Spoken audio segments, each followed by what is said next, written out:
Hello and welcome to Patched. I'm your host Paul James, and I'm again joined by the man, the myth, the legend, Damo Camilleri. Miss that shit. It's MySpace days, guys. Jeez, that is going back. We're getting old.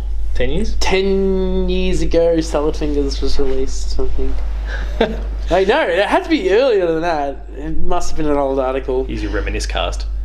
Welcome to Nostalgia Cast. So, speaking of which, we're here to talk about, basically in conjunction with a series that's kind of going up on Player 2, and there's a hashtag JRPG July sort of thing that's going on. There's a whole bunch of other bits and pieces, all kind of in celebration this month of Japanese role-playing games. So we are here to talk about exactly that. Just to fall nicely in line with it. We're followers. Definitely going to talk about Adventure Time, regular show, and Rick and Morty. So, Japanese role-playing games. Damo, where do they start for you? And I'm mostly going to quiz you a bit on this, because if you've gone back and watched the episode, which was kind of my story time one, that's all you heard me talk about for about 45 minutes. Yeah, well, I'm pretty sure, I mean, really at the base of it, what's a JRPG? Would you classify Zelda? A role-playing game that is Japanese. Would you classify Zelda? Yeah, there's some that have made arguments for Zelda being so I'll go... It's murky waters. Is it an action game with RPG elements? Yeah. Because, I mean, like, Japanese some of the ones you're seeing game on the desk at the moment, and obviously, Damo, you can only see the backs of it. But the things that we're seeing here, they're things that are typically associated as Japanese role-playing games. So you're seeing your Final Fantasies, you've got Pokemon in there, you've got Ni no Kuni, Lost Odyssey, Earthbound's in there. We'll just go with a standard tradition. I'm going to say Final Fantasy VII. That's where things kicked off? Yeah, I'm pretty sure. Did you get the bug from that, or were you just like, oh, yeah, cool, we enjoyed it? I loved Final Fantasy VII. I know you love Final Fantasy VII, did that make you then dive into the catalogue? Well, no, I didn't know that was a thing. I just knew that was a cool game. Like, and I thought, and there must have been 6 of them. What about it? What a great game to play. Ooh. Pardon me. What was it about it that took you? Was it more about the game style, or is it the way you played the game? Because Japanese role-playing games tend to have a fairly typical sort of character design. Probably got me. That sort of thing too. Probably got me. Character design was the coolest thing. Like, you know, using magic and swords and being a futuristic world with this weird non-futuristic weapons. Like, that's really cool to me. Like, I always loved, like, you know, sword and sorcery, I guess you could say. And then when you see, you know, you're summoning dragons and fire demons and a bit of air fluff. Yeah, sorry. It's right. Yeah, you know, that kind of stuff, it just kind of grabbed me. I was like, oh, what the fuck? Jeez, guys, this is awesome! And where'd that take you from there? Did you Final Fantasy VIII, from pretty much what I can remember. I don't know, like... I think because I pumped a lot of time into... Ooh, better stop doing that. I pumped a lot of time into Final Fantasy VII.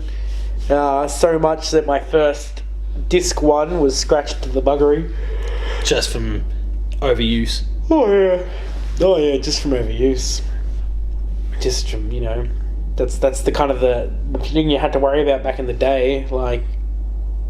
The changing disc thing and... Yeah. I swear to God that disc 1 lasted so much longer than any of the other discs. Like, I swear that took me so much longer. But I guess it was like, that's where I grinded, and then I just couldn't care anymore, and then I got to Sephiroth, and I was like, cool, and then even get to his one-winged angel form. Oh my God, that was my deadliest secret ever told. As a child, I never beat Final Fantasy VII. As an adult, you have, though. Of course. Yeah, good. No, that's all right then. You finish it. No big deal. Final Fantasy VIII, I never finished that. Yeah, no, neither did I. Final Fantasy VIII didn't grab me in the same way. Well, no, I got up to the end, and then my mate finished it, and then I was like, we're playing it together. Yeah. Oh, that's all right. It was a team effort. Yeah, but I didn't see the ending. Oh, and then Final Fantasy IX... The greatest game ever made. I got to the final boss, and then when I got to the cutscene, well, guess what happened? The game crashed. Because when you play a... Was that a burnt copy? Dodgy copy. Yeah, I was going to say, I had this... My first experience of 9 was with a burnt copy, and I had some issues with it. I think I borrowed that game off a certain somebody when I burnt it. Oh, must have gotten... I don't know. Someone gave me a dodgy copy. Which apparently I had as well. So Fucking I did actually have to find someone else to provide that burnt copy for me because mine was a little bit dodgy at first as well. Yeah, you must have copied that. It was the worst thing because you had to like save it and then replay it. I don't know. So yeah, I don't actually know how Final Fantasy IX ended. I got the big blue thing. Beat that. Yeah. So you're basically there, but then you missed the final kind of cutscene, I guess. Yeah. That's about it. I'm just going to have to go Happy back ending. and, YouTube's an amazing place now. Then I'm pretty sure Final Fantasy 10... 9 final battle plus... Actually, no, I played 10 before I played 9, so... Oh, yeah. That was a thing. And how did 10 stack up for you? Because that did 10 a few was things different compared to amazing. some of the others. Love 10. Love 10 so much that I restarted it halfway through because I was like, I hate this sphere system. This is dumb. And the advanced sphere system was so much better in my eyes because you know what? What's the Kimari? Yeah. What's his name? He had Ultima in his sphere thing, and it was like, he's not the mage though. Lulu's the mage. So then I, manipulated it that way. well, so no, in the advanced thing, Lulu has that as her ultimate, as her last. Okay. I just played with the default one. I liked the challenge of trying to make them all, like the web slowly come together. And I think by the end of the game, everyone had everything because I saw somebody that had grinded it out, that he completed the whole thing, and every blank sphere he filled in with luck. Yeah. And so by the end of the game, like he was just showing like how he couldn't be touched.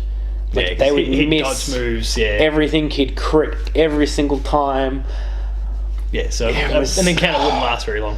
That actually, sounds a lot like I probably didn't have as many. I probably missed a few luck spheres along the way, but that sounds pretty much like me, where I had the entire thing filled at the end for every character. So I just didn't realise that was like, because you didn't need to do that to beat end game. But see, you told me about all these things that aren't end game as well, and this was years after I'd actually initially played it. But you were telling me about all these little different battles along the way, Yojimbo and all those sorts of things. Like I didn't even realise. I love Yojimbo. I didn't leverage the internet in that way for like those little secrets. Yojimbo and his shitty dog.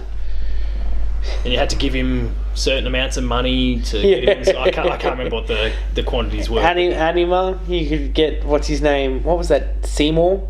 Yeah. What a name, Seymour. Like you got names like Titus Una and we laugh at Seymour. That's completely off topic anyway. Yeah, no, actually, we're still talking about JRPGs. So yeah, I mean, I've been a big Final Fantasy fan. Obviously, I've played a lot of Pokemons too. So went kind of Final Fantasy into some Pokemon stuff. Oh no, I played Pokemon in between all of that. I don't know. And you're much deep. Just while we're on Pokemon, you're much deeper into that in terms of the nitty gritties, the how it works, and like you've been, you spoke to me with Sun and Moon about battle trees and all those sorts. Oh yeah, I was in a bit bet. of time messing with IVs and that sort of stuff too, don't you? Yeah, I was in a bet. I had to be the best. That no one ever was. Ash Ketchum definitely wasn't. What a bad role model. Can we just state that right now? Like, Ash is a terrible Pokemon trainer. At least Gary was a dick, but at least he did things. Like, he evolved his Pokemon. He had an Umbreon. Like, come on, Umbreon. One of the coolest Pokemon. The best evolution. Hands down. Fight me. Fair enough. I mean, Glaceon does look the cutest, though. A little straight fringe. So, did you broaden your kind of JRPG palette much beyond that? I think like those dot hack games that I lent you, they were Japanese role playing games, weren't they? I never actually played them. Kind of. Or were they just very Japanese? They're very Japanese. They're kind of more actiony RPG. I mean, what would you classify JRPG as its core elements? Would it be it's kind of a strategy based, the old turn based thing, but that's kind of getting real murky these days with things like Final Fantasy 15 and Ni no Kuni and those sorts of things that have come out over the years. So what about Fire Emblems? Would they be JRPGs? Probably not in the traditional sense, but otherwise I think they're more just Japanese strategy games, really, isn't it? Like, I mean, like you look at something like Nier, for example, that came out this year. Like, is that a JRPG? Technically a JRPG, but it's super actiony. It's in the bounds of. I mean, it's developed by Platinum, so you're not getting slow combat. From them. I mean, as a kid, using emulators and things like that, SNES 9X. Thank you for all the support throughout the years. We love you. you know, you download things because you were like, oh, what's like Final Fantasy?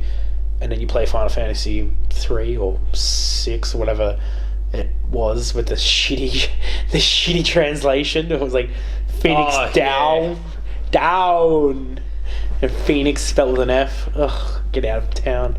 But like, that was really cool, like playing that. And then you're like, when you go to, you know,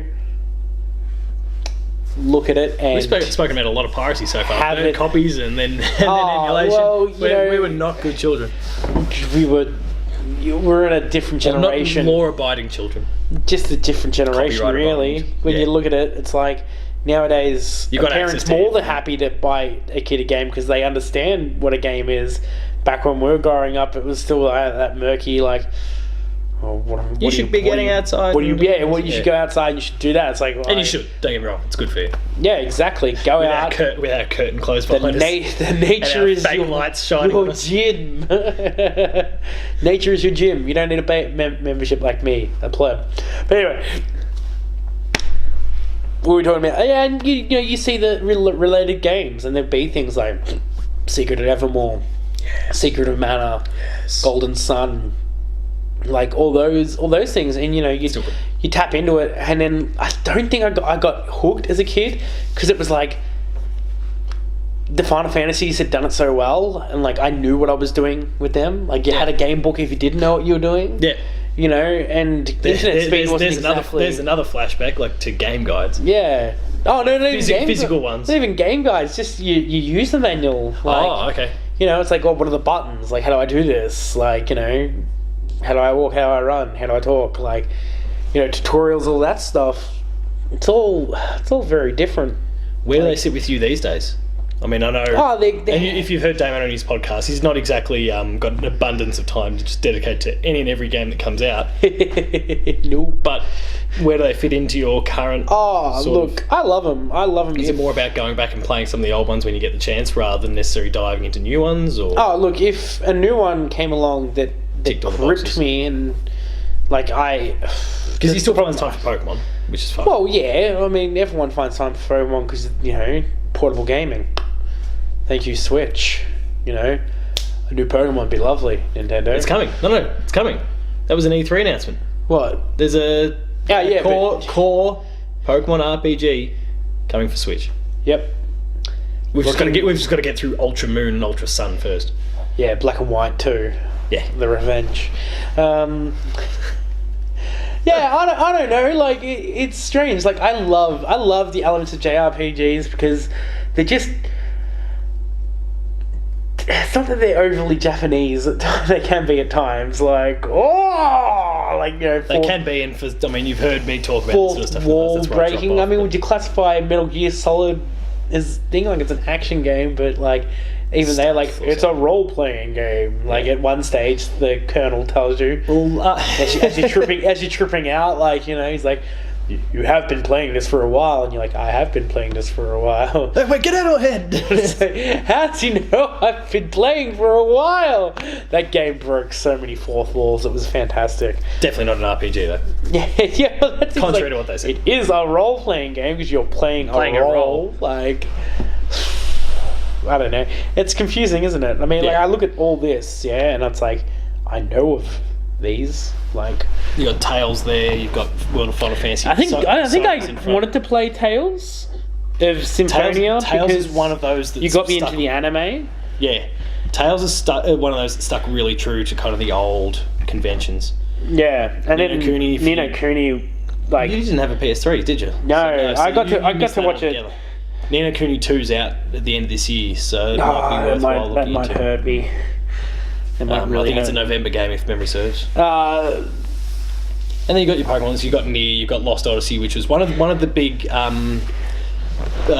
pushes from Microsoft during the last console generation, where they're like, Japanese people aren't buying the Xbox. Let's see if we can get some Japanese games on there. So they had Lost Odyssey. They got Tales of Vesperia, Blue Dragon, and a bunch of others all came across. Oh, Blue Dragon! And then, but unfortunately, it didn't kind of work. No, Star Ocean came across as well. Unfortunately, it didn't work for Xbox. The games are still fantastic, but the Japanese didn't buy the console as a result. No. They just didn't sell, which was a bit of a shame. Um, I don't know. I don't know. Like for me, I was Find me. kind of. I mean, again, we can check out my kind of story time interview from a couple months back to see specifics. But like, I was kind of born and bred on them. I basically from about 4 or 5 years old, I had the likes of initially Zelda in front of me, and that kind of introduced me to a few more mechanical heavy sort of games. Like I'd gone from playing Mario and that sort of stuff to Zelda, where okay, now I'm moving around and I'm swinging my sword or whatever it is. Then into swing a sword. Then jumped into Secret of Mana, which was kind of my first RPG experience, and that's where they had the item rings and all that sort of stuff, and there was the statistical element to it and all that sort of stuff. Started to build from there. And then Final Fantasy VI and Earthbound and Chrono Trigger and all those sorts of things started. Oh man, I can't believe I forgot about Chrono Trigger. What a game. Seriously, what a game. Yeah, without doubt one of the best games of all time. It did some incredible things in terms of storytelling. Yep. With the time component. Stayed very true to traditional JRPG stuff in terms of the turn-based approach, but even then there was the cross attacks, the ones where you can kind of combine your attack with someone else to make this the tech skills or whatever they were. Remake that game. Make a sequel to Chrono Cross. Come on, give us a new one. And then eventually the Super Nintendo, I must have just crashed through every Japanese role-playing game available on that thing. Like once I kind of got the bug, I played through all those I mentioned. Then I started to jump into Lufia and Breath of Fire and a whole bunch of those other games that are all coming out for that as well. All over it. Man, there's so many of these games. Deal, like I know the title, but I just don't know. I just don't know the game. Tales was one that I actually came very late to the party on. Symphonia was my first. Yeah. And that was GameCube initially. Now you can get it on virtually anything, but like it was. That said, that style of gameplay though. PS2, and then outside of what Xbox was trying to do, that PS3 360 era was really. That was a big point where I kind of dropped right off. Final Fantasy 13 tanked. 13 was rubbish. 13. That's the one where they made the trilogy out of. It had lightning in it. Sorry, I don't have any recollection that game exists. Oh, good. Now I see what you're getting at. Good. It's horrible. And then the sequels are even worse. So that's a big thing I wish I could forget. There were those cool ones for the Xbox. Ni no Kuni came out at the back end of that generation. But overall, like, there just wasn't much there, and it's like everyone, when I say everyone, I mean other studios who are making non-JRPGs, were all starting to embrace what the new technology could provide, trying out new things and ideas, and all of a sudden I found myself playing Western RPGs, or I was jumping into action games like Uncharted and that sort of stuff. And I left them behind for quite a while. I've started coming around recently because almost in sync with when Ni no Kuni came out, Tales started to really gain a head of steam out here in the West. It's been big in Japan for 20 years, but get some steam out here. You get things like Child of Light, which was a downloadable thing from Ubisoft, but was totally a Japanese role-playing game. And then I Am Setsuna, which was the one from Square Enix that's basically meant to be a throwback to Chrono Trigger and games like it. There's not the great flood of games that there once was back in those days. There's not the great big flood that there used to be. Yeah. But I'm happy because we're getting good quality things, and that there's still your Pokemons that are in there along the way, and Paper Mario, whilst it's kind of diverted somewhat from the old turn-based stuff that we saw in the original, and then the pinnacle of the franchise, A Thousand Year Door. It's like they're trying to embrace it in different ways and try different things. One of the best things about what's happening in JRPGs at the moment is that they're finally, and Square Enix probably was the main culprit for the longest time, but they've finally dislodged their heads from their rear, and they're actually looking around and seeing what other people are doing in the industry. Who's that, sorry? Square Enix specifically. Oh. But like they've still got their old school sort of stuff. Dragon Quest XI is as old when it eventually comes out. It's out in Japan at the end of this month, but it's out the West, I don't know, whenever they feel like they want to announce it. Feel free to do that any day now. That'd be really lovely. Yeah. But like that is as old school as it comes, but then you look at what they did with Final Fantasy 15, and they really tried to embrace what the West was doing and draw on some of those ideas and marry it with what they were doing like what the old school sort of approach was. Yeah. And you came away with a really, really good game. So I don't know. There's a few little glimmers of hope that suggest that things are back on track again, and we won't get that big flood because there's just too many games out there for people to play these days. You couldn't possibly expect every other game to be a Japanese role-playing game. Oh, and that's the thing, isn't it? Because they eat a lot of your time. Like, I mean, I love things like Persona that have like the whole there you go, Persona. Far out.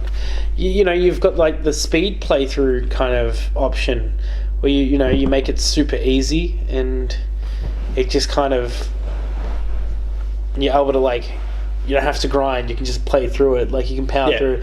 You don't really have to do side quests. Like, as in your skill gets you through rather than your stats. Oh no, just it might be like, still haven't gotten to Persona 5. Kind of like, in Fire Emblem where it's got like Phoenix mode now. It's like, oh, a character dies, it's okay, they can come back next when the battle's over.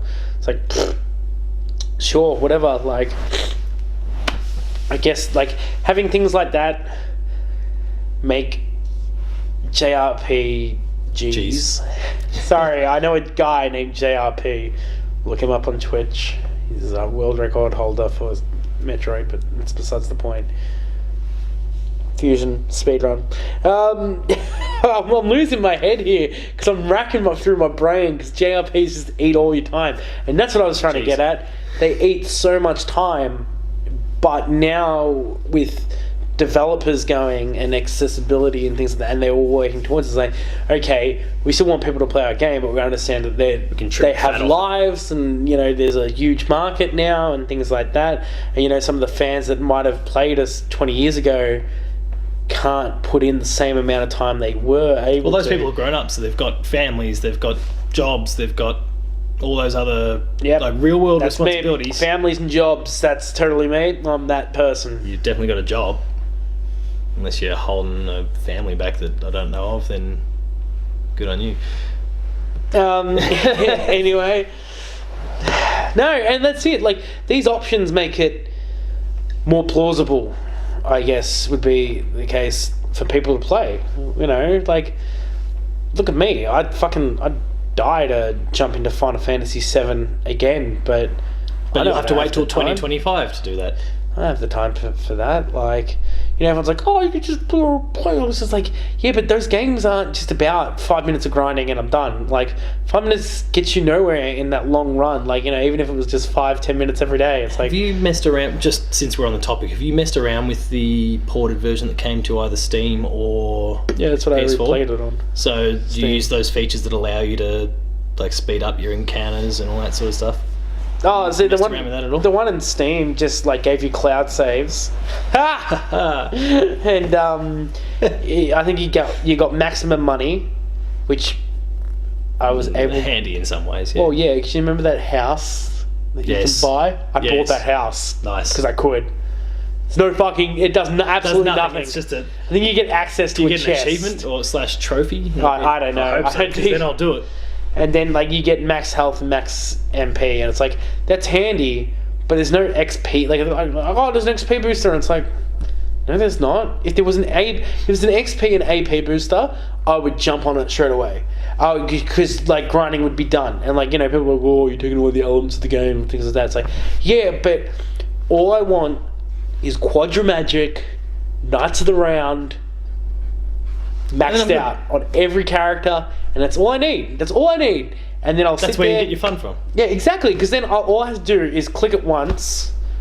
Get the one-winged angel, click it once, walk away from my TV for... And just listen to it for an hour. For an hour, and come back when the damage has all been done, Sephiroth will be dead, and then I can watch the ending, and I'm done. Because that's pretty much where I'm at. I'm just at the last area, like where you go down the cradle or whatever. That's where I'm at, and I'm just like grinding out to kill Sephiroth. That's where I'm at on the Steam version. It's fair to say that I think the one of the main reasons why people have pulled away from JRPGs over the years has just been because of that time sink that's required to grind or whatever it happens to be to kind of get what you need to then do the next step. And look, I'll happily pay for DLC that's like, break the game for me, please. you know, you used to have it. You used to have Game Sharks and action replay CDs and things like that. Like, they were a thing. Unless Not someone anymore. wants to make me a mod on Steam. Hey? No copyright infringements there. No. So let's branch off a little bit into, you referenced Fire Emblem before. Yep. And we'll use that as kind of the starting point. This is Damo's Fire Emblem cast now. There are plenty of established Japanese role-playing games that have branched off into different genres. Fire Emblem's not one of those. It was already a slightly different, like an offshoot to the core system. But there are plenty of games. Final Fantasy's done it with tactics games and all those sorts of things. Oh yeah, Fantasy Tactics. What do we think about games like Tactics and like Fire Emblem that are kind of just slightly off the beaten path? Like, where's their place? Should they be considered in the exact same conversation that these ones are? No, not really, because I think the beauty of a JRPG, and I think I'm finally cluing in. Like I told you, my brain's been scattered. I don't understand why. This topic's killing me, and I love it. I think it's because, like, in a JRPG, like, you kind of run your own course. Like, you can do the side missions, like, though your character might have to be linear, like, and, you know, you're not able to make it the tank or whatever, like, it is just... That's the class, the character class. What it is, yeah, exactly. You still kind of... You interact with the world in a very different way, like... It doesn't even have to be open world, but you can do different things, whereas in games like Fire Emblem, you're just kind of progressing. You're just moving forward. And same as Tactics. Like, it's just kind of... It's always constantly moving forward. Like, you know, I'm sure there's... I mean, I didn't really like Tactics. I didn't understand the jobs back then. Like, I was just kind of like, this is dumb. I don't like this. What is this? What are jobs? I've typically not been a big fan of jobs, so I pulled away from some of the older Final Fantasy games. But I think I tried to play Final Fantasy 3, like actual 3. Yeah, 3, not 6. Yeah. And to make it worse, just while we're on that Super Nintendo classic, they've called it Final Fantasy 3 in there, but it's Final Fantasy 6. Like, they've totally embraced the fact that there was the disconnect of those days. And they've decided, no, we're still going to call it 3 just to confuse people even more. Thanks, Nintendo. I feel like that Donald Trump gif beating up CNN now can just be like beat up Nintendo beating up on my brain. Like, and walking out, like, whatever. God damn it. No, and that's the thing, like... I don't know how you guys... I mean, I know certain people out there fucking froth Tactics. Like, as in specific, like, Tactics games, or you meant Final Fantasy Tactics? Final Fantasy Tactics, like, you know, and I know people that absolutely adore jobs and things like that, and absolutely hated it when they started getting put into the place of, this is how your character runs. It's like, yeah, that's how it works. That's how you know, I can't just be like, hey, I'm this guy, but now I'm an archer because I just changed my mind one day. Yeah, it just doesn't work like that. I don't know. I don't even know where I was going with that. Like I said, this conversation's killing me, Paul. We were talking about Fire Emblem and... Oh, yeah. Like, so they have their own spot. They're almost JRPGs, but they're not. Because though you're playing a role, you're not... You're playing the role. You're not playing... Sorry. You're playing the role. You're not playing a role. Whereas in, like, your Final Fantasy and things like that, you're playing a role in which you're trying to save the world in your own way and path and things like that. But, yeah, when you're playing the role, you have to... There's no movement to, you know... Not necessarily, like, saying, you know, Fable levels of good and bad choices and things like that, but... You're on a beaten, like, path of that's where you're going, and that's how you're going to get there. That's how it has to happen. Like, yeah, sure, there's side missions, but there's no I'm going to go over here and do this sub boss or loot this. You know, I have to do this. Yeah, what is it called? Grind out and things like. I mean, you still got to grind in, you know, Fire Emblem. That's for sure. Can't do it without. You can't beat the game without, unless you're that good at tactics. But I'm not. But even then, it's a ridiculously tough ask, right? Oh yeah, Yeah. definitely. I've got one final question for you. What's your favourite Japanese role-playing game? First thing that comes to mind is Final Fantasy VII. I wonder what yours is. But I mean, look, 10's fantastic. 9 was grouse too. Don't get me wrong. 8 has Final Fantasy games do have some amazingly pleasant memories. Tell me a bit about that favourite of yours, though, as we kind of wrap it up. Okay, so Final Fantasy VII. I think Final Fantasy VII gripped me, and you've probably already heard this, but if you're fresh and you're listening to me for the first time ever, then you've been missing out. Yeah, on Catching all this epic tacos mayhem. Final Fantasy, that sword and sorcery just gripped me, and the character design. Then you got this amazing soundtrack that just flowed with it. Even though your characters look crappy in the open world, when they're in battle, it's like, what the hell's going on here? They don't look like that. That's insane. This is great. And then summoning things, and then the villains, and character design goes very far in JRPGs. I think. When you hear the term, that quirky Japanese sort of style, when you hear the term very Japanese, sometimes you know, Japanese, you're just like, oh man, what? That can't be too good, can it? And then no, sometimes it just fits. It fits well enough into Western culture, and I think 7 hit the sweet spot. I think Final Fantasy in general does that extremely well. Yeah, actually, for the most part, it does. They just kind of. They straddle that line between Japanese and Western, and hit somewhere in the middle, which appeals to both audiences. It's a pretty cool thing. My choice, if you hadn't already gathered, is Final Fantasy IX. Basically, that game kind of hit at the exact right point in my life. All the themes and things of the game really resounded with me. And then it just picks the best elements of every previous Final Fantasy game and kind of merges them all here. The whole thing was basically designed to be a throwback to the series as a whole, minus the job stuff, which I really appreciated. And basically just ticks every box that I was looking for in a Final Fantasy game. So there's already a feature on the Player 2 website. Go check that out if you want to kind of see my in-depth thing about it, but you get the idea. So when he says takes the best elements, he clearly... all of them. Clearly is not talking about the One-Winged Angel and the amazing soundtrack that goes with that. Especially when you're in a concert and they ask you to sing along and no one goes, you include. What? I didn't want to do it if no one else is going to do it. But I did appreciate, actually. So we went earlier this year. We went to a Final Fantasy basically concert that was put on, and from the very first song, it wasn't Final Fantasy VII related. I can't remember what they kicked off with. I don't know. It's been a while now. I don't know, but from the first minute I can see Damo's feet tapping and he's getting right into it, and before he'd even necessarily cottoned onto which song it was, he was just getting into it. It was awesome to watch. Then he made terrible jokes about chocobos. I was like, what? And that sounds like it could be a chocobo song. And you lost it. But of course, Chocobo's themes is amazing.